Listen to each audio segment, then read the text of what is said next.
옵셔널 벤처스 코리아 여기가 소위 이제 소액주주들 개미 투자자들 이 털린 그러니까 BBK가 변장을 해서 마지막에 횡령을 할 때 최종 회사가 옵셔널 벤처스 코리아란 말이죠. 이 코리아가 미국에서 김경준과 다스를 상대로 소송을 벌이죠. 그때 이 옵셔널 벤처스 코리아의 후신이 옵셔널 캐피탈 이름을 바꿨는데 옵셔널 캐피탈의 미국 측 변호를 2004년부터 13년간 내리맡은 변호사가 있어요. 아무도 안 알아주고 제가 아무리 말해도 가족도 관심을 안 보여줬대요. 이해를 못해가지고. 가족도. 그래서 꼭 인사말을 전하고 싶다고 해서 그거 듣고 입으로 넘어가겠습니다. 변호사님, BBK 사건을 사실상 처음부터 맡으신 거죠? 지금 몇 년 되셨습니까? 지금 올해로 이제 지금 13년이 넘었어요. 13년 동안 이제 그 다스 그리고 김경준 씨 상대로 계속 법정에서 싸우셨는데 고생 많으셨고요. 혹시 그동안 저나 주진우나 김용민에게 하실 말씀도 없으십니까? 저는 한 5년 전에 낙검수에 출연했었던 것 같고요. 한 번 나왔었어요. 그랬었죠. 예. 이제 그때도 각하 이슈를 다루기 때문에 사실 제가 고마워하는 부분이 그때도 있었는데 이번은 지금은 완전히 다 아무도 기억하지 않는 그런 시점이거든요. 다스가 누군지 BBK 그러면은 그 옛날에 다 덮여진 사건 다 이렇게 얘기를 하는 그런 시간인데 갑자기 그러니까 뭐 해달라고 부탁한 것도 아니고 무슨 소식을 전한 것도 아닌데 이런 거를 갑자기 시작하시면서 제가 깜짝 놀랐어요. 살다가 이런 날도 오나 아무도 모르는 데서 오지에서 이렇게 혼자 내내 다스랑 싸우니까 이게 누가 도와주나 우려서 이런 생각이 들 정도로 참 눈물나게 감사했던 순간이 많이 있어요. 이 BBK 재판에 관한 전 세계에서 가장 잘 알고 있는 13년 차 전문가. 저도 그렇게 생각합니다. 저 혼자만 계속 자리를 지켰기 때문에 다스나 아니면 김경준 씨 그룹은 변호사들이 여러 번 바뀌었고 13년인데 바뀌죠. 그래서 바뀌죠. 여러 번 바뀌었고 자기들 이슈만 알지 나머지 몰라요. 근데 저는 양쪽을 다 하고 연방검찰까지 상대하고 국세청까지 상대하고 그다음에 에리카 씨 집을 린 붙였던 은행까지 상대하고 이러면서 왔기 때문에 또 한국 검찰하고도 커뮤니케이션이 있었고 그래서 무슨 영광은 없지만 전문가는 맞구나 그런 생각이 들어요. 왜 그러냐면 아무것도 자료를 안 찾고 그냥 누가 물으면 그냥 얘기를 다 하거든요. 주진우 기자처럼 안 보고 하고 있다는 얘기를 하셨어요. 그 방송에 나와가지고 얘기할 때. 근데 저도 안 보고 하거든요. 양도도 안 보고 다 그냥. 뭐 깔때기를 대고 있어 여기서. 기자를 지금 4번 다 봤거든요. 네. 그리고 많이 웃기도 하고 특히 요 전번에는 노래 고요한 밤 노래에다가 기자를 하신 너무 심각하게 그걸 천둥가처럼 부르시는 그걸 보는데도 그렇게 웃었는데 갑자기 자다가 몇 번 웃었어요. 그리고 한국을 돌아갔더니 이제 제 동생이 누나 요새 지금 다스가 누구 거냐고 난리야 막 이렇게 얘기를 하고 그래서 그 관심도 없었거든요. 가족이라도. 그래서 야 정말 너무 고맙다. 이 죽어가는 이슈를 살려서 제가 이렇게 싸우는 상대방들이 밤에 좀 편히 자기 어렵게 저를 대신해서 만들어주고 저는 이렇게 이제 그냥 끝나나 보다 이렇게 지금 생각하고 있던 시점이었는데 갑자기 저를 그냥 힘을 많이 주셨습니다. 감사합니다. 처음에 저희가 이제 이명박 프로젝트 제가 시작하면서 어떻게 하겠다고 하니까 네 잘은 안 될 거예요. 그래서 안 나오셨었어요 그때는. 안 된다고. 자기가 오랫동안 해봤는데 안 된다고 도저히. 그때마다 절대 안 된다고 그러다가 지금 엄청 업됐어요 변호사님. 말 내용이 업됐잖아. 맨날 문자 보내시고 하느님이 우리를 보냈대. 천사 같다는 거야. 악마 기자인데. 저는 맞습니다. 전 전도사기 때문에. 지난번에 나왔던 그 이명박 집안의 운전기사 분의 누님은 굉장히 독실한 또 카톨릭 신자였네요. 그분도 매일 성경 구절을 보내면서 우리가 천사가 보냈다는 거야. 깜짝 놀라고 있어요. 루시퍼가 그럴 일은 없다고 보냈겠지. 제가 계속 얘기하고 있습니다. 루시퍼가 보냈겠지. 루시퍼가. 자, 오늘의 게스트 박범계원을 모시겠습니다. 아이고.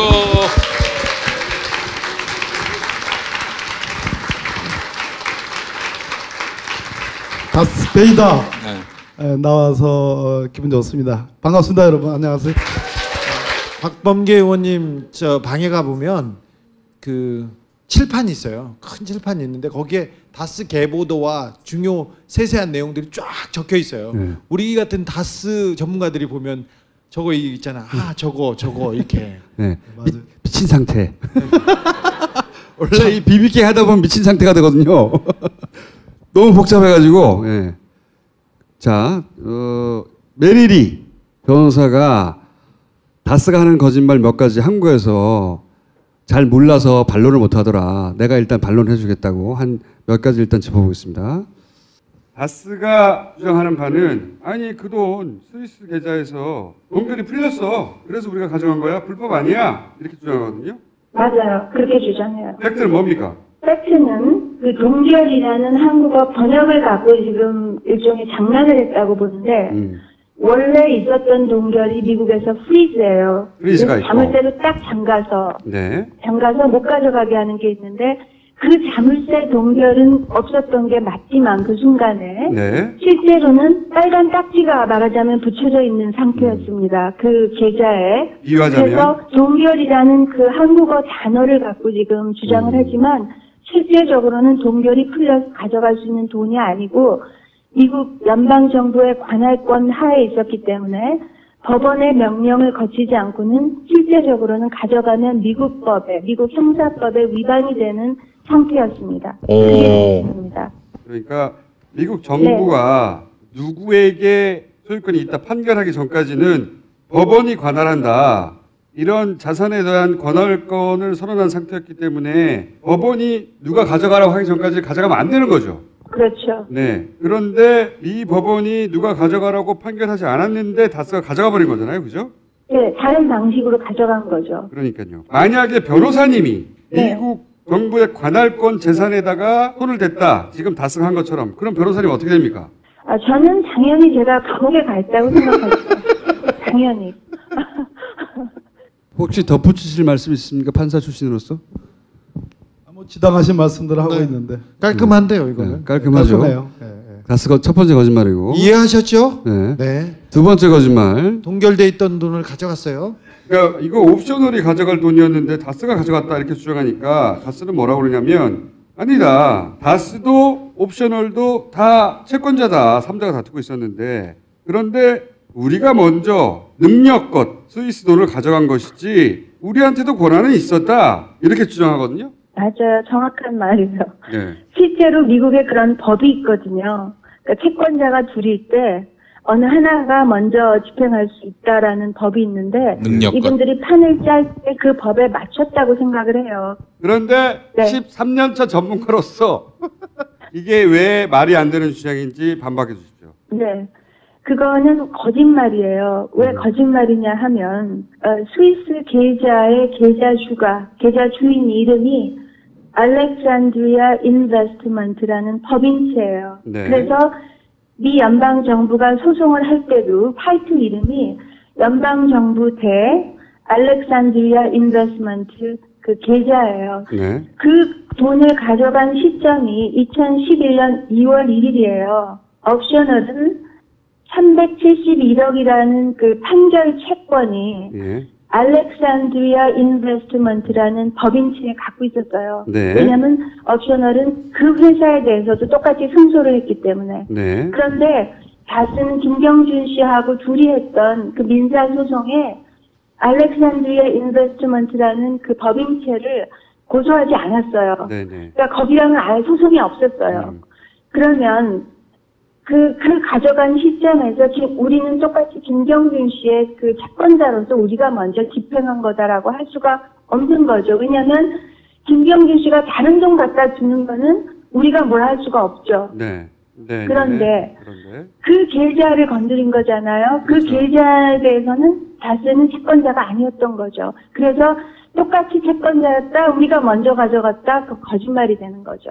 그러니까 다스는 그 돈이 들어있던 알렉산드리아 인베스트라고 하는 법인을 상대로 소송한 적이 없고 네. 김경준 개인에게 소송을 했을 뿐인데 네.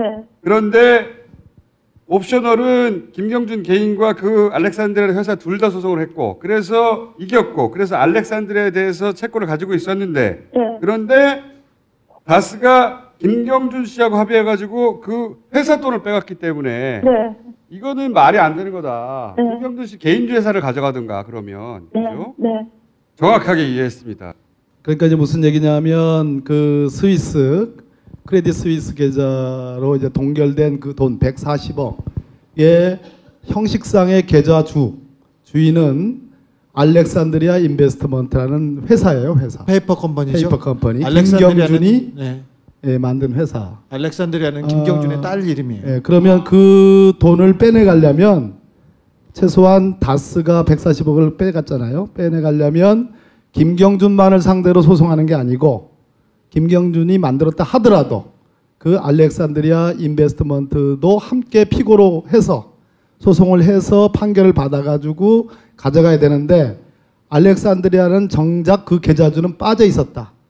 그런데 어떻게 그 판결로 그 돈을 가져갈 수가 있느냐. 여기에 야로가 있다 이런 말씀. 야로. 하려고 그러는 게 아니에요. 이렇게. 오늘 전문 용어 쉽게 이해하시라고. 전문 용어 계속 나옵니다. 야로가 겐세이 있다는 야로. 얘기는 네. 제가 이따 말씀드리지만 이게 사기라는 거예요. 이해하셨죠? 소송 사기. 자 여기까지 이해하셨죠? 아니 네. 다스는 왜 알렉산드리아에다가 동시에 안 했을까요? 왜냐하면 그때 있다가 역시 예, 좋아요. 예리해. 예, 뭘 이렇게 머리에 붙이더니만 똑똑해져. 이게 웃기지만 알아야 되는데. 결국 뭐냐면 김경준하고 다스 간에 일종의 비밀 합의를 하기 때문에 비밀 합의를 했기 때문에 굳이 알렉산드리아를 거치지 않아도 그 시간이 많이 걸리잖아요. 그래서 김경준하고 빨리 후딱 효부를 치기 위해서 효부. 예, 일본말 해요, 일본말. 왜 나쁜 건 일본이 많이 하니까. 그래서 효부를 치기 위해서 김경준만을 상대로 한 거예요. 자 하나 더 있어요. 이거 굉장히 좋은데 오늘? 굉장히 고급스러워요, 이 내용이. 왜냐하면 이거는 진짜 전문가들만 알 수 있는 아니, 내용. 지금 근데 우리가 다 너무- 전문가잖아요. 지금 이해되죠? 예, 예. 아니 그 저- 이게 진짜 다스 고급 과정인데 너무. 최고급 과정이에요, 이게. 예? 이거 모릅니다, 다른 사람들은. 최고급 과정. 스위스 검사가 주라고 했어. 그래서 우린 받았을 뿐이야. 이렇게 주장하거든요. 그렇죠. 그래서 강제 집행이었다라는 말도 가끔 쓰더라고요. 네, 그러니까 여기 나오는 거 보니까. 자기들이 가만히 있는데 강제로 돈을 줬다는 거예요. 그렇죠. 근데 그거가 이제 완전히 거짓말이죠. 처음에 미국의 연방 검찰이 동결해서 자물쇠를 잠글 때 스위스의 연방 검사가 개입을 했어요. 네. 근데 그 자물쇠는 스위스 연방 검찰을 상대로 김경준 씨 그룹이 소송을 해서 풀었어요. 네. 그 완전히 풀리는 거에 대해서 옵셔널은 아무 이슈가 없어요. 왜냐? 우리는 알렉산드리아에도 김경준 씨 개인에도 판결을 받는 게 목적이었기 때문에 네. 자물쇠가 풀린 것 자체에 큰 걱정이 없었어요. 근데 다스는 그 돈을 다시 김경준 씨네가 그냥 못 풀어가게 할지를 연구를 했어요. 바로 그래서 다스가 한 게 뭐냐? 다스는 김경준 씨가 이제 한국에서 옵셔널 벤처스 돈을 횡령한 걸로 지금 유죄가 됐다. 네.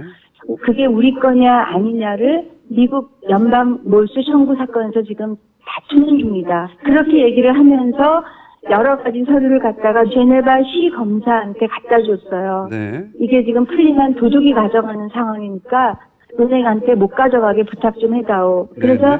그 시에서 은행에다가 우리가 얘기하기 전까지는 그냥 그 계좌를 못 가져가게만 해놨는데 김경준 씨 그룹은 그때까지 전체를 다 승소한 상태였어요. 그러니까 이분들은 어떻게 생각했냐면 전체 소송이 다 이기면 그쪽 가서 풀면 된다. 이런 입장으로 있었고요. 근데 옵셔널의 371억의 횡령이 최종 승소해서 돌아오게 됐어요. 네. 그리고 몰수 청구 사건이 번복이 돼서 3자 간에 이제 소유권을 가려라라는 판결이 나온 거예요. 네네. 그러면 어떻게 되겠어요? 결론은 누가 둘 다 잃어버리게 되냐면 다스도 결국은 판결 받을 가능성이 없기 때문에 아무것도 가져갈 수가 없고 김경준 씨 그룹은 371억에 대해서 판결 집행을 하면 다 없어져 버리고 이 상태가 됐기 때문에 그 두 그룹이 공통 분모가 그 시점에 생긴 거예요. 그래서 갑자기 합의를 하고 시 검사한테 우리가 이렇게 조정해서 합의했습니다. 거기에 도장을 빵빵 찍게 해가지고 그걸 서류를 가져가서 140억을 이체시키고 나머지는 그냥 풀어간 거예요. 그게 전체 그림입니다. 자물쇠가 잠시 풀렸어요. 그런데 이 3자 간에 그러니까 특히 김경준과 다스 둘 다 돈을 누가 가져갈지 서로 견제하고 있었어요. 서로 이해가 안 맞았기 때문에 네. 그때는. 그런데 네. 옵셔널이 371억 원에 대해서 최종 판결을 받았어요. 그렇게 되자 다스도 김경준도 둘 다 돈을 다 뺏기게 생긴 거죠. 그렇죠. 네, 그렇게 되자 다스 그러니까 각하죠. 각하와 김경준의 이해가 그때 맞아떨어지게 됐고 그러자 김경준과 다스가 불만 합의해서 스위스에 가가지고 우리가 다투고 있었는데 둘이 합의했어요 하고 스위스 시 검사한테 조정을 요청하고 스위스 시 검사는 양 당사자간에 합의가 됐구나 하고 풀어준 거다. 그렇죠. 실제로는 미국에서 옵셔널이 최종 판결을 받아서 집행 권한을 가지고 있었는데도 불구하고 스위스 시 검사는 둘 사이에 문제는 풀렸기 때문에 돈을 줘도 되는 거구나 라고 믿게 다스와 김경준이 작업을 해가지고 돈을 가져가 버린 거죠. 맞아요. 맞죠? 네. 도둑놈들이죠. 시부랄 놈들이죠. 저희 고소 사유에 작물 취득이 들어가 있어요. 작물 취득. 횡령, 그다음에 사기. 그러니까 미국 법에도 작물 취득이 있어요. 그래서 저희가 하나를 더 집어넣어서 하나는 횡령, 그다음에 두 번째는 사기성 이체, 네. 그다음에 세 번째는 작물 취득. 이 세 가지를 가지고 지금 다스와 이제 아직도 법정 다툼을 하고 있습니다. 그러니까 한마디로 140억을 저놈들이 훔쳐갔으니 내놔라 이거 아닙니까, 그죠? 그렇죠. 네, 맞습니다. 그러니까 뭐냐면 아까 이제 조금 전반부에 나온 얘기는 알렉산드리아 인베스트먼트가 계좌 준데 거기를 상대로 소송을 안 하고 당사자에서 빠져 있는데 다스와 김경준이 이렇게 사바사바해서 그래가지고 판결을 받아냈다. 두 번째는 다스 측은 스위스 검사의 명령에 의해서 가져간 거지 무슨 모종의 이면 거래, 이면 합의가 있었던 것이 아니다 이렇게 주장을 했는데 이 내용은 뭐냐면 실제로 다스와 김경준 사이에 이면 합의가 있었다. 제가 이따 말씀드릴 핵심적인 내용인데요. 그 이면 합의를 했고 미국 법원에서 조정을 합니다. 그 조정을 받아내가 가지고 스위스 치안판사, 여기는 검사라고 해석을 하는데 제가 해석하기에는 치안판사가 더 맞는 것 같은데 모르겠습니다. 아무튼 스위스 치안판사한테 우리는 이렇게 미국 법원의 주재하에 조정이 성립됐으니까 합의가 됐으니까 이 돈을 가져가게 해주십시오 해가지고 140억을 다스로 가져가는 겁니다. 이게 근데 사기라는 거예요. 훔쳐간 거예요. 그래서 훔쳐간 게 아니고 네. 작물 취득도 아니고 정확하게는 제가 보기에는 소송 사기입니다. 미국 법원, 알지 못하는 미국 법원을 이용해 가지고 사기를 쳐서 140억을 다스로 가져가는 거기 때문에 거기에 주진우 기자가 폭로한 그것부터 시작을 하면 직권남용 플러스 소송 사기가 되는 거죠. 자, 현재 스코어 그러면은 MB하고 김경준은 같은 편입니까? 이해가 다르죠. 또. 당신은 MB라고 얘기하면 좀 그렇지만 아무튼 다스의 소유자는 누구죠? 이게 마찬가지죠. 당신은 다스와 김경준의 이해가 일치했습니다. 그렇죠. 왜냐하면 옵션을 이겨버렸거든요. 그래서 그 돈을 가져가 버리면 남는 게 없잖아요. 그래서 둘이 이면 합의를 하게 된다라고 우리는 강력하게 추정하고 의원님은 주장하고. 다만 그렇게 완전하게 이해가 일치된 쪽으로 가면 김경준이 서운해할 거예요. 왜냐하면 이 사건의 최종적인 키는 역시 김경준한테 달려있기 때문에 김경준이 얘기는 주진우 기자님이 했던 그 김재수 LA 총영사 청와대 민정수석실 문건부터 시작돼가지고 그렇게 하지 않으면 자기 부인, 자기 누나 에리카 김 등등이 자기 말고도 처벌될 것이다라는 그렇죠. 그런 심리적 압박이 있었기 때문에 이해가 일치하는 시점과 그리고 압박이 동시에 들어온 거죠. 동시에 이게. 들어온 거예요. 그래서 김경준의 절반은 뭐 우리가 신뢰를 할 수 있다. 자, 여기 이제 기본적인 이해하셨죠? 여기서 이제 한 발 혹은 한 발 이것도 어려운데 더 들어가라고? 더 들어가거나 더 옆으로 가거나 그냥 이렇게 흘려 들으셔도 돼요. 시험에 안 나옵니다. 최고급 과정. 너무 심각하게 듣지 않으셔도 근데 돼요. 오늘 심각하게 들으셔야 돼요. 오늘. 네. 오늘 진짜 오늘 끝내주는 거예요. 자, 그러면 그 끝내주기 직전에 하나만 더 들을게요. 요 과정 전체에 우리 공무원들, 외교관들이 동원됐다는 이야기는 주진우 기자가 여러 번 얘기했고 그 당시도 나왔었거든요. 그거를 현지에서 어떻게 겪었냐, 그 얘기 잠깐 듣고 이제 오늘 심화 과정 들어가겠습니다. 김재수 총영사가 외교관 신분으로도 계속해서 이런 BBK 재판에 개입한 사실에 대해서 알고 계신 게 있으십니까? 당연히 알고 있죠.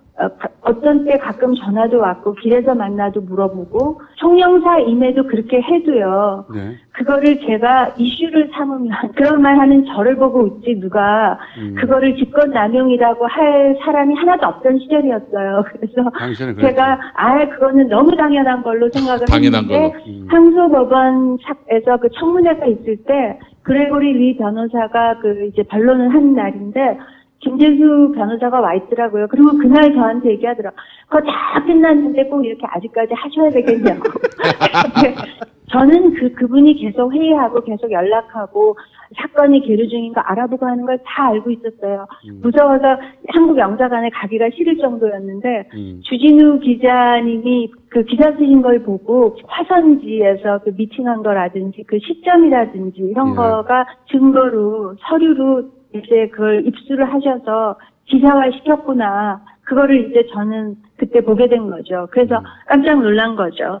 그리고 워싱턴이 개입했다는 것도 다 맞고요. 왜냐하면 워싱턴에 있는 그 중미 한국 대사관에서 한두 달에 한 번씩 저한테 연락이 와가지고 아주 나이스하게 그 MB가 대통령 된 다음에 인사를 하면서 저한테 전화 와가지고 여러 가지를 물었었는데 계류 중이냐, 지금 어떻게 돌아가냐, 그 스테러스를 물어봤어요. 와, 계속 워싱턴이 이렇게 워치하고 있구나. 사람을 쥐를 팍팍 죽이는 거죠.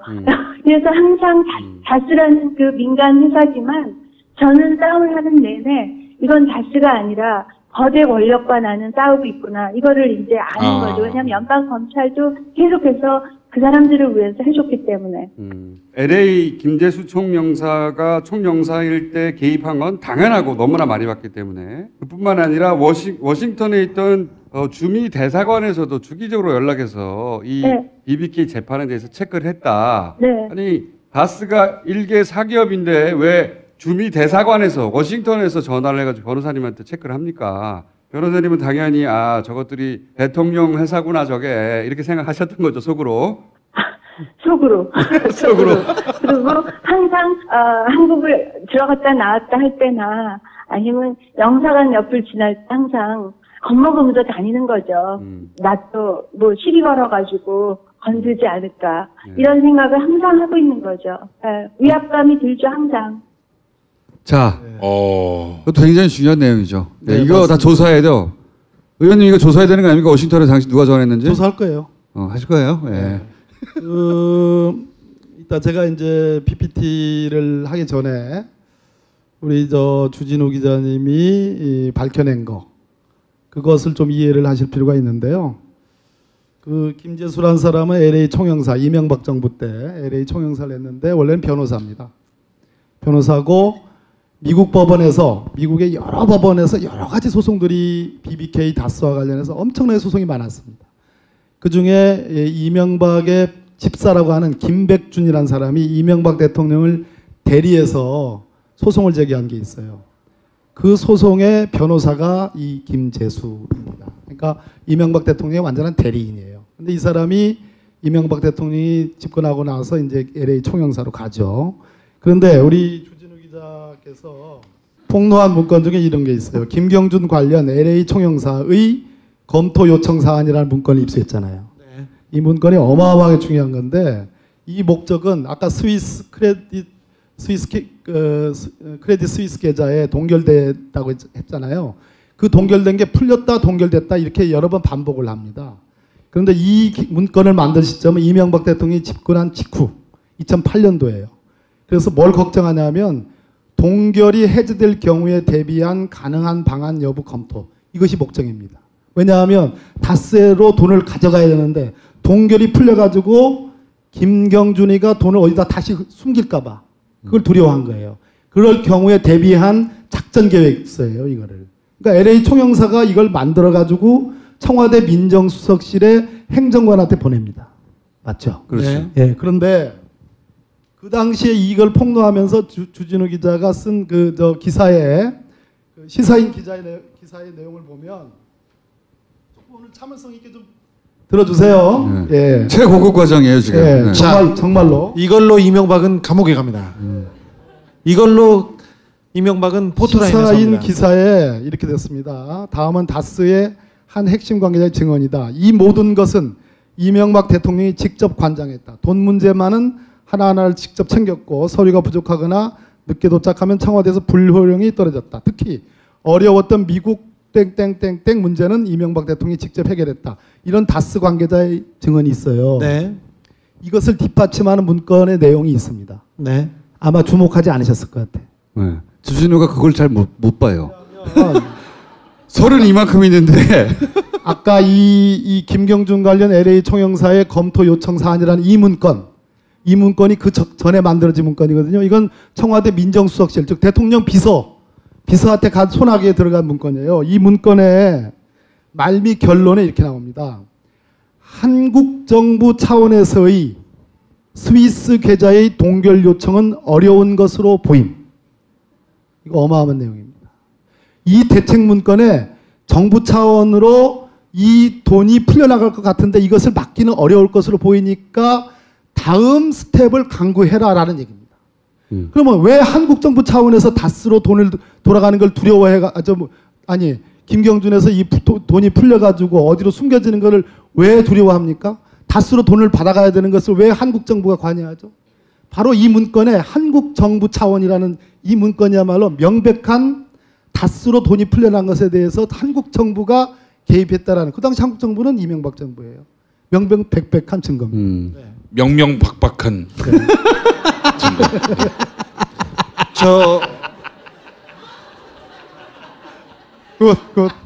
명명박박. 저 서류는 김재수 총영사의 의견을 가지고 청와대 민정실에서 작성한 거고요. 아, 그렇군요. 네. 네. 청와대 그러면 더더욱. 네, 청와대 민정실에서 작성한 사람이 자기가 작성했다고 인정했습니다.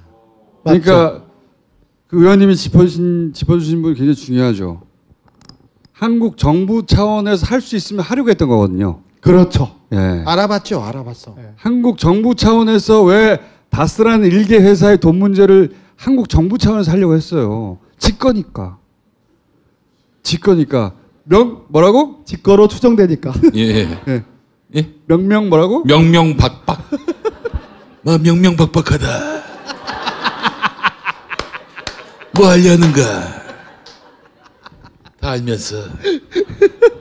자, 그럼 이제 오늘의 집중 공부할 문제로 들어갑니까? 그래서 이제 일단은 제가 보기엔 한 7부 능선은 넘은 것 같아요. 7부 능선은 넘었다. 네, 제가 보기엔 자, 그래서 한국 검찰, 현재의 한국 검찰이 이게 지금 두 개 부에 배당이 돼 있어요. 서울중앙지검에 하나는 첨단범죄수사부, 하나는 형사일부에 두 건이 배당돼 있는데 첨단범죄수사부에서 수사만 하면 저는 한 달 내에 쇼분한다고 봅니다. 네. 어려운 수사가 아닙니다. 어려운 수사 아니에요. 다 밝혀져 이미 있어. 미국 법원이 다 밝혔어요. 자, 그래서 오늘 제가 PPT로 설명할 내용에 전제되는 내용을 먼저 좀 말씀드리면, 야, 진짜 최고급 과정이다 이거. 예, 정말 좀 어려운 내용인데요. 소위 이 컨피덴셜 세틀먼트라고 기밀 합의를 합니다. 무슨 얘기냐면 미국 캘리포니아 고등법원의 사건 번호, 제가 근거들을 다 만들기 위해서 지금 조금 지루하더라도 좀 들어줬으면 좋겠어요. BC, 미국 애들은 BC라고 써요. 이 사건 번호 시작을. 우리는 BC는 기원전 이런 표현하는데. 근데 아무튼 나이스. 캘리포니아 고등법원 BC 296604로 다스가 김경준을 상대로 소송을 합니다. 여기에. 그래서 이 소송에서 소위 조정이, 아까 제가 말씀드린 판사가 니네들이 합의해. 그 조정 명령을 내려가서 조정을 해요. 그 조정이 뭐냐 하면 결국은 그 동결된 스위스 계좌의 그 돈은 다스로 넘겨준다는 그런 조정 내용이에요. 그걸 김경준이가 소위 영어로 말하면 confidential settlement라고 해서 기밀 합의를 해줍니다. 제가 김경준이 외국으로 나갈 때 청주 외국인 보호소에 갔잖아요.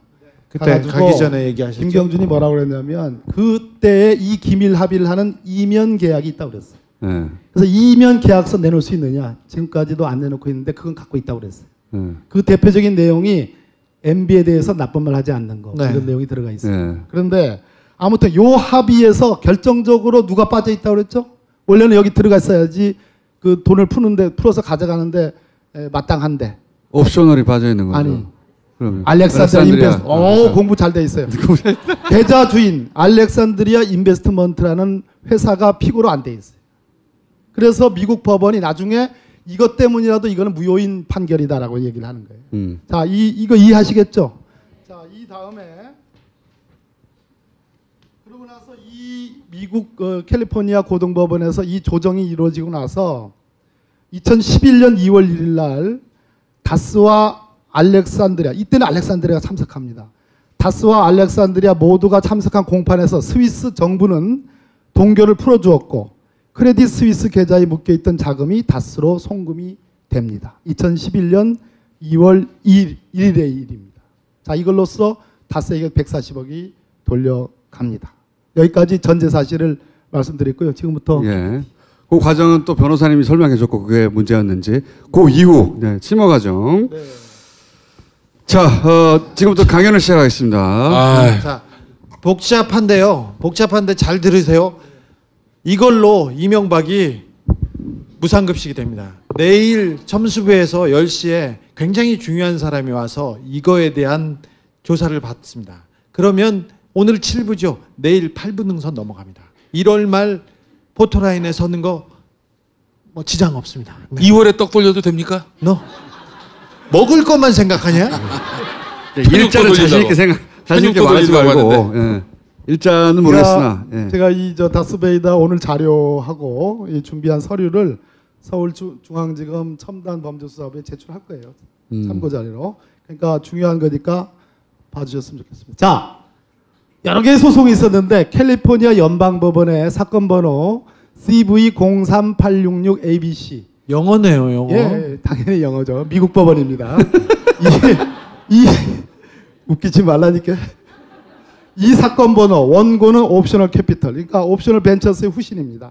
피해자들이 만든 그 옵셔널 캐피털이고 피고는 김경준을 상대로 이 소송을 제기합니다. 이 소송에서 잠시만요. 마이크도 주고 그것도 주고 이것도 주고 아니 그거 보고 해야 돼요. 총수님이 넘겨주시면 돼요. 그거 싫어가지고 그래. 아 참네. 동그라미 쳐줘, 동그라미 그거. 자, 동그라미 쳐줘. 요거 원피고 알겠죠? 다음 이 소송에서 다음이요, 총수님.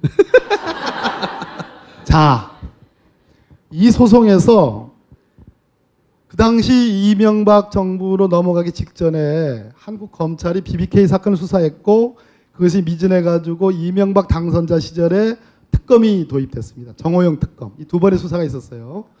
그 당시 한국 검찰이 수사한 내용 중에 수사보고서, 검찰 수사보고서는 한국 법원에서는 제출만 하면 당연히 증거 능력 있는 서류가 됩니다.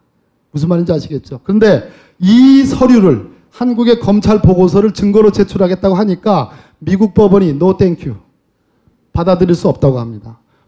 미국 법원은 이 검찰 보고서가 작성된 상황을 고려했을 때 이 보고서는 신뢰할 수 없다고 판단한다. 이렇게 설치를 했습니다. 어마어마한 내용 아니겠어요? 한국 검찰 못 믿겠다는 거예요. 그 이유가 기가 막힙니다. 첫 번째, 이 수사 중, 즉 BBK 수사를 얘기합니다. BBK 수사. 2007년에 있었던 BBK 수사를 얘기합니다. 이 수사 중 검찰의 동기, 수사 동기는 검찰 보고서의 신뢰성에 의문을 제기한다.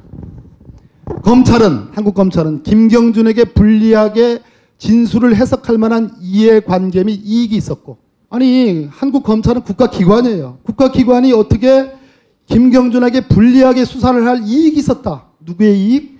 당선이 유력한 땡땡땡 MB다. 그렇게 읽어줄 수밖에 없죠. 맞죠? 예. 그렇게 바이어스, 영어로 말하면 편견과 그러한 예단이 있었다. 그러니까 중립적이지 않았다는 얘기예요. 객관적이지 않았다는 얘기예요. 그런 이해관계만 이익이 있었고 검찰의 결론은, 즉 BBK 옵셔널 벤처스 주가 조작은 김경준이 단독으로 한 거고 BBK는 이명박이 소유가 아니고 이명박은 주가 조작에 관여하지 않았다. 이 결론은 사실에 입각한 결과와는 대조적으로 어마어마한 내용 아닙니까?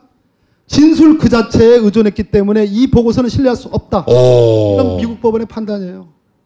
증거가 없다. 박수 한번 쳐요 이거. 네. 자 다음. 그러면 왜 이 진술들에 의존한 수사 결과이기 때문에 믿을 수가 없다. 심지어 검찰 보고서조차도 믿을 수가 없다고 그랬을까? 여기 나옵니다. 같은 판결문에 서울시장인 이명박의 대리인들이 증인들이 누구냐 하면 옵셔널 벤처스의 전직 직원들이에요. 옵셔널 벤처스 주가 조작이 옵셔널 벤처스가 있잖아요.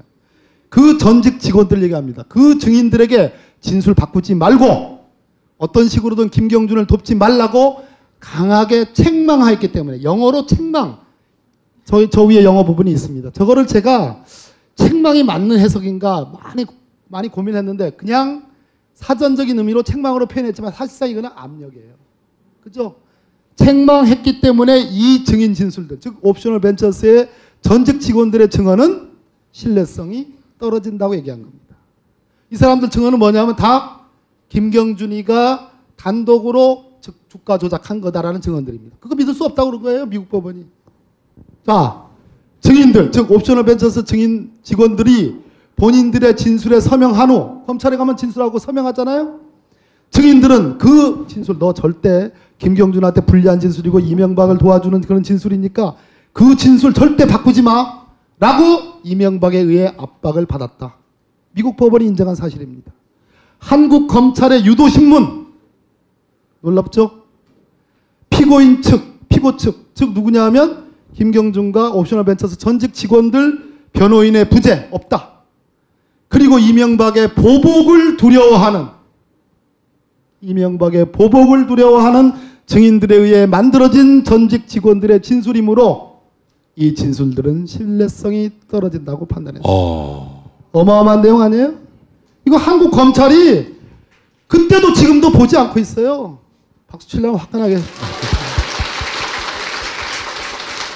140억. 아까 알렉산드라 인베스트먼트라는 계좌 주로 되어 있는 스위스 동결 계좌에서 140억이 풀려나간 것. 그것을 미국 법원은 결론적으로 얘기하면 이거는 사기다라고 보는 겁니다. 사기성 이체다. 미국 법원은 범죄라고 인정을 하는 거예요. 그걸 설명을 하려고 합니다. 이 소송은 미국 캘리포니아 항소법원의 결정문입니다. 사건 번호 B241244 영어로 B24 어쩌고 1244 원고는 옵셔널 캐피탈 피고 다스 옵셔널 캐피탈이 다스를 상대로 니네들 140억 반환받아간 거 불법이야. 그래서 미국 법원이 오케이 그거 불법이야 인정을 한 판결입니다. 보실까요? 자, 유니폼 프로듀런트 트랜스퍼 액트 발음 좋아요? 예, 이것이 뭐냐면 소위 사기성 이체법이라는 겁니다. 미국에는 이런 법이 있는 모양이에요. UFTA군요. 예, 사기성 이체법. 이 유니폼 프로듀런트 트랜스퍼 액트에 의거해 사기성 이체라고 확립할 수 있는 방법은 두 가지가 있다라고 이 사기성 이체가 성립되는 요건에 대해서 이 판결은 설명을 합니다. 그리고 나서 이 케이스가 140억을 돌려간 케이스는 사기성 이체에 해당한다는 판단을 합니다. 미국 법원이. 즉 채권자는 다른 채권자보다 여기서 채권자는 다스이고 다른 채권자는 옵셔널이에요. 채권자보다 한 채권자를 선호할 수 있기 때문에 다스가 옵셔널보다 우세를 차지했다는 단순한 사식이 아니라 사식은 503이 들어갔을 때 들어가는 게 사식. 어쩌면 이렇게 여망을 그대로 반영을 그렇죠. 해요. 네. 못 속여요. 그렇죠. 네. 희망을. 의지의 표명이에요. 사실입니다. 사실 즉 네. 사기성 이체를 설립할 수 없다. 그러니까 다스는 이거 사기성 이체 아니다라고 주장을 한 거예요. 한마디 쉽게 말해서. 라고 주장한다. 미국 법원은 그렇게 썹니다. 그러나 다스는 김경준 측의 단순한 또 다른 채권자가 아니기 때문에 너는 그냥 단순한 채권자가 아니야. 그렇기 때문에 이러한 다스의 주장은 성립되지 않는다 이런 얘기예요. 자, 저 위에 엄청난 얘기가 있습니다. 이건 애우셔야 돼요, 여러분. 그러고 나서 연이어서 미국 법원은 옵셔널이 주장하고 소송을 제기했듯이 다스와 김경준 측과 알렉산드리아는 옵셔널의 돈을 사치가 뭐예요? 사기지. 사치하기 위한 모의에 관여하였다라는 것을 미국 법원이 인정했습니다. 이게 예. 의원님 최초로 공개된 겁니까? 네, 최초입니다. 제가 뉴스공장에서 대략은 말씀드렸고 앞서의 이 모의 내용, 이 패러그래프와 영문은 처음 공개되는 겁니다. 그 앞서 미국 법원 내용도 처음 공개하시는. 그러니까 요지만 그때 11분 제가 짧게 인터뷰하면서 짧게 했고 주요 내용, 구체적인 내용은 처음 오늘 공개해요. 이거 다 의원님이 다 찾아보신 거예요. 핵심은 굉장히 많은 분야에서 적폐청산을 위해서 거의 최선봉에 서 계시거든요. 여러 문제를 관여하는데 그 와중에 이걸 또 찾아오셔서 보물 같은 거를. 예. 이게 네. 미국에서 다스가 140억 원 가져간 거는 사기라고 인정한 거예요. 그 한마디로 판결문이에요. 판결문. 한마디로 주장이 말했어요. 아니라. 한마디로.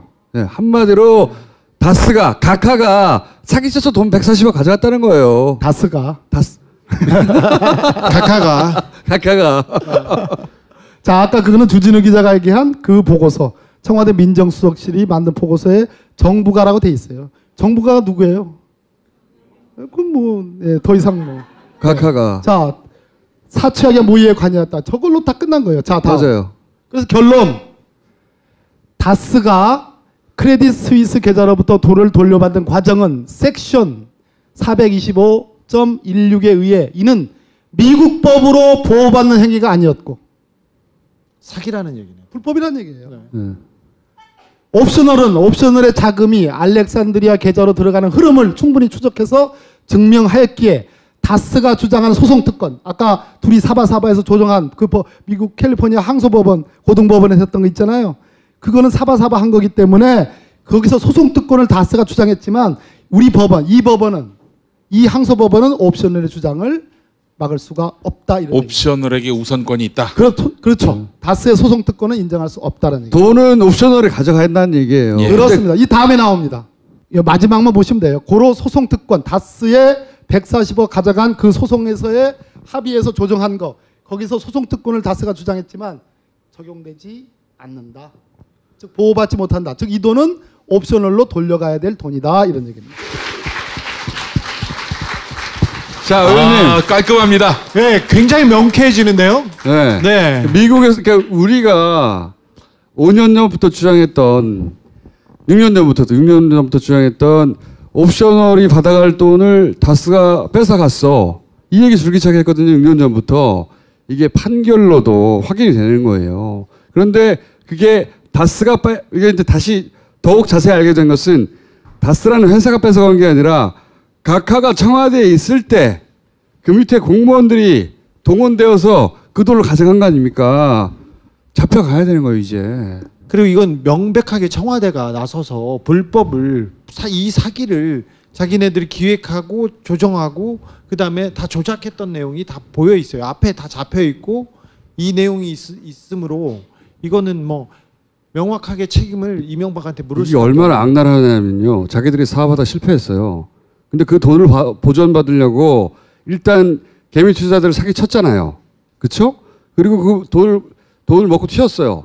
그런 다음에 그 돈을 피해자들이 일부라도 보전받으려고 소송을 막 하는데 그걸 또 뺏어가 가져간 거예요. 네. 대통령이 돼가지고 자기 권한을 100% 활용해가지고 사기를 치고 또 사기를 친 거죠. 격가지로 140억을 뺏어오기 위해서 여러 가지 얘기를 했는데 미국에서 많이 묶여 있었지 않습니까? 미국에서 잘 안 되니까 이명박이 호통을 치고 어떻게 했냐면요. 그 미국의 수사기관의 담당자를 한국의 대기업에 취직을 시켜줍니다. 그 사람이 그래서 하나를 봐줍니다. 그건 나중에 말할 텐데. 그리고요. 그 다음에 이명박 대통령이 그래도 뭐가 안 풀렸어요. 안 풀리니까 자기가 직접 나섰습니다. 그때 미국에서 정상회담이 있고 어떤 관계가 있은 후에서 갑자기 그 문제가 풀려서 돈을 가져오게 됐습니다. 여기까지 수사가 진행돼야 되는데 일단 의원님께서 설명한 그 부분만 그 수사가 되면 이명박은 뭐 그걸로 사법 처리가 가능하다고 보고 있습니다. 그러니까 덧붙이면 제가 이제 이 참고 자료를 오늘 이 다스베이다 이 동영상과 함께 이제 서울중앙지검 첨수부에 제출할 예정이에요. 근데 그렇게 되면 즉각적으로 한국 검찰이 이 소송 자료를 갖다가 볼 수가 있어요. 바로 미국은 그 시스템이 소송 자료가 다 이게 다 떠 있어요. 이미 중요한 핵심 포인트는 짚어가지고 해석까지 해놨어요. 이것만 보면 돼, 이것만. 낙검 시절에는 말만 했는데 이제는 저희가 문서로 그리고 청와대에서 왔다 갔다 하는 문서까지 다 구비해서 이렇게까지 내놓는데 안 잡아가면 씨발 영민아 뭐라고?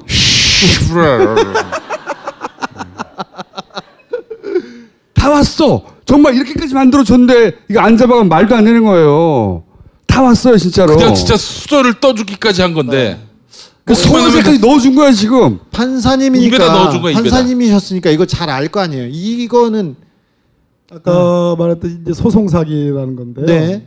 그 사기는 원래 내가 이제 우리 주진우 기자한테 속여요. 속이면 주진우 기자의 갖고 있는 계좌에서 주진우 돈을 내가 송금을 받아서 이렇게 1대1로 하는 것이 사기예요. 근데 제3자를 낀 사기가 가장 악랄하고 고급스러운 사기가 소송 사기예요.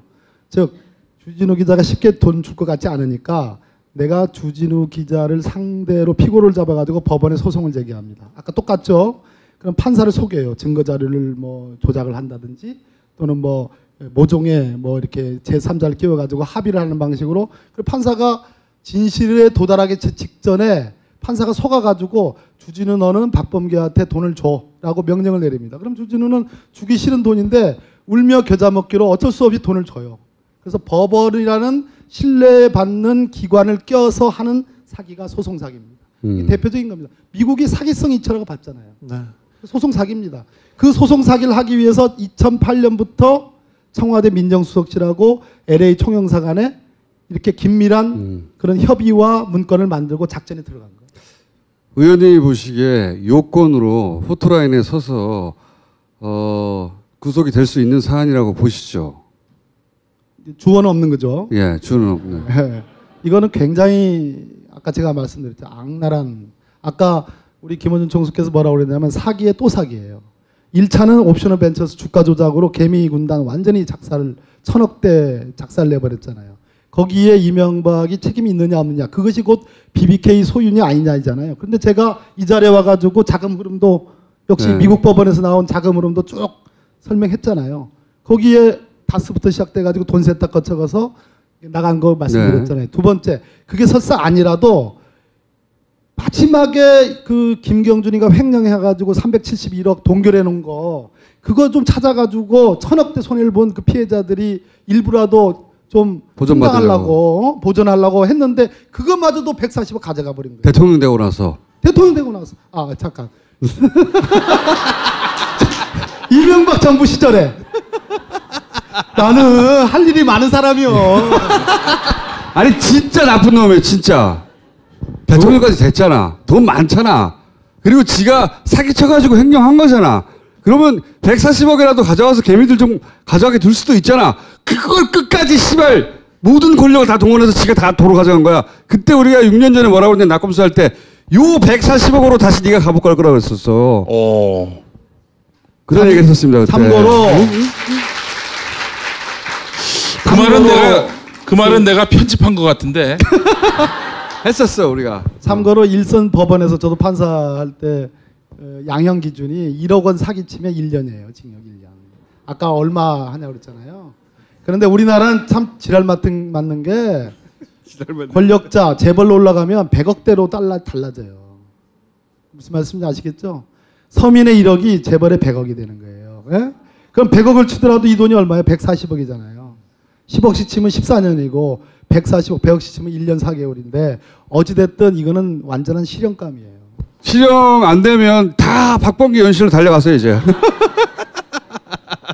일단 박수로 보내기 전에 네. 너무 많은 적폐에 우리 의원님이 관여하고 그리고 밝혀가지고 적폐에 관여해? 네.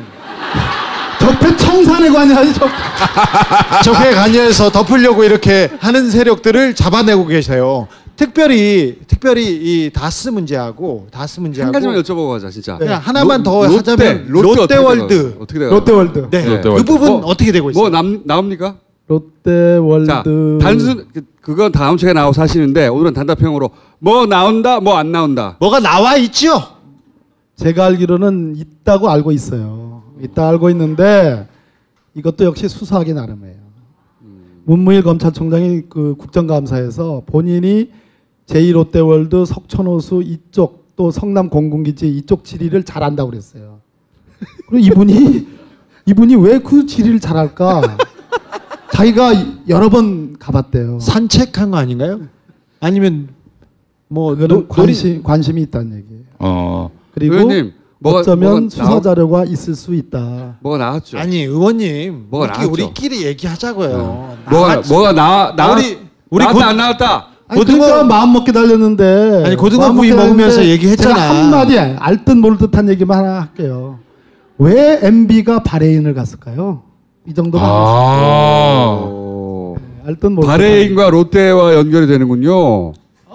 아니 그건 아니고. 그건 아니고. 네, 나중에 설명드릴게요. 22일 날 신동빈의 그 선고가 있어요. 신동빈 롯데 회장의 22일 날 선고가 있어요. 홍준표도 그날 선고인데. 그날에 그 경영 비리로 그때 검찰이 10년 구형했어요.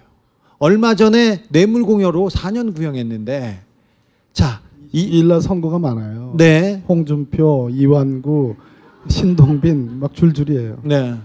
이 경영 비리 야, 너무 길게 이거보다 끌어가지 마. 끝났어, 롯데월드가 더 중요하죠. 중요하죠. 네. 이거는 완전히 말아먹은 거기 때문에 네. 이거는 진짜로 밝혀야 돼요. 3년이 걸리든 5년이 걸리든.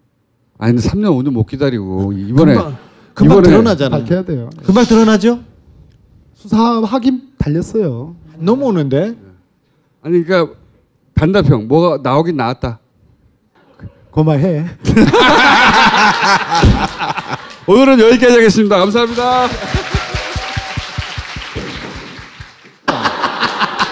악마 기자인데. 저는 맞습니다. 전 전도사기 때문에. 지난번에 나왔던 그 이명박 집안의 운전기사 분의 누님은 굉장히 그 독실한 또 카톨릭 신자인데요. 그분도 매일 성경 구절을 보내면서 우리가 천사가 보냈다는 거야. 깜짝 놀라고 있어요. 그럴 일은 없다고 제가 계속 얘기하고 있습니다. 루시퍼가 보냈겠지. 루시퍼가. 자, 오늘의 게스트 박범계 의원을 모시겠습니다. 아이고.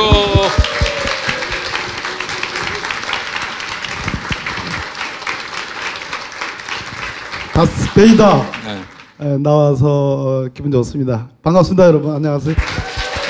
박범계 의원님 저 방에 가 보면 그 칠판이 있어요. 큰 칠판이 있는데 거기에 다스 개보도와 중요 세세한 내용들이 쫙 적혀 있어요. 네. 우리 같은 다스 전문가들이 보면 저거 있잖아. 저거 이렇게. 네. 맞아요. 미친 상태. 원래 옵셔널 벤처스 코리아 여기가 소위 이제 소액 주주들 개미 투자자들 이 털린 그러니까 BBK가 변장을 해서 마지막에 횡령을 할 때 최종 회사가 옵셔널 벤처스 코리아란 말이죠. 이 코리아가 미국에서 김경준과 다스를 상대로 소송을 벌이죠. 그때 이 옵셔널 벤처스 코리아의 후신이 옵셔널 캐피탈 이름을 바꿨는데 옵셔널 캐피탈의 미국 측 변호를 2004년부터 13년간 내리맡은 변호사가 있어요. 아무도 안 알아주고 제가 아무리 말해도 가족도 관심을 안 보여줬대요. 이해를 못해가지고. 가족도. 그래서 꼭 인사말을 전하고 싶다고 해서 그거 듣고 입으로 넘어가겠습니다. 변호사님, BBK 사건을 사실상 처음부터 맡으신 거죠? 지금 몇 년 되셨습니까? 지금 올해로 이제 지금 13년이 넘었어요. 13년 동안 이제 그 다스 그리고 김경준 씨 상대로 계속 법정에 싸우셨는데 고생 많으셨고요. 혹시 그동안 저나 주진우나 김용민에게 하실 말씀은 없습니까? 저는 한 5년 전에 낙검수에 출연했었던 것 같고요. 한 번 나왔었어요. 그랬었죠. 예. 이제 그때도 각하 이슈를 다루기 때문에 사실 제가 고마워하는 부분이 그때도 있었는데 이번은 지금은 완전히 다 아무도 기억하지 않는 그런 시점이거든요. 다스가 누군지, BBK 그러면은 그 옛날에 다 덮여진 사건 다 이렇게 얘기를 하는 그런 시간인데, 갑자기, 그러니까 뭐 해달라고 부탁한 것도 아니고 무슨 소식을 전한 것도 아닌데, 이런 거를 갑자기 시작하시면서, 제가 깜짝 놀랐어요. 살다가 이런 날도 오나. 아무도 모르는 데서 오지에서 이렇게 혼자 내내 다스랑 싸우니까, 이게 누가 도와주나 우려서 이런 생각이 들 정도로 참 눈물나게 감사했던 순간이 많이 있어요. 이 BBK 재판에 관한 전 세계에서 가장 잘 알고 있는 13년 차 전문가. 저도 그렇게 생각합니다. 저 혼자만 계속 자리를 지켰기 때문에 다스나 아니면 김경준 씨 그룹은 변호사들이 여러 번 바뀌었고 13년인데 바뀌죠, 그래서 그러면. 바뀌죠. 여러 번 바뀌었고 자기들 이슈만 알지 나머지 몰라요. 근데 저는 약족을 다하고 연방검찰까지 상대하고 국세청까지 상대하고 그다음에 에리카 씨 집을 린 붙였던 네. 은행까지 상대하고 이러면서 왔기 때문에 또 한국 검찰하고도 커뮤니케이션이 있었고 그래서 무슨 영광은 없지만 전문가는 맞구나 그런 생각이 들어요. 왜 그러냐면 아무것도 자료를 안 찾고 그냥 누가 물으면 그냥 얘기를 다 하거든요. 주진우 기자처럼 안 보고 하고 있다는 얘기를 하셨어요. 그 방송에 나와가지고 얘기할 때. 근데 저도 안 보고 하거든요. 양도도 안 보고 다 그냥.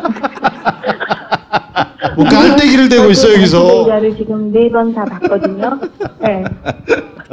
그리고 많이 웃기도 하고 특히 요 전번에는 그 노래 고요한 밤 노래에다가 기자를 하신 그 너무 심각하게 교회 찬송가처럼 부르시는 그걸 보는데도 그렇게 웃었는데 갑자기 자다가 몇 번 웃었어요. 그리고 한국을 돌아갔더니 이제 제 동생이 누나 요새 지금 다스가 누구 거냐고 난리야 막 이렇게 얘기를 하고 그래서 그 관심도 없었거든요. 가족이라도. 그래서 그렇죠.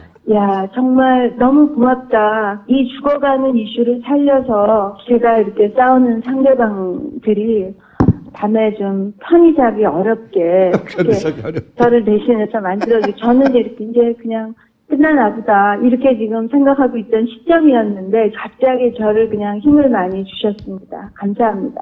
처음에 저희가 이제 이명박 프로젝트 제가 시작하면서 어떻게 하겠다고 하니까 네 잘은 안 될 거예요.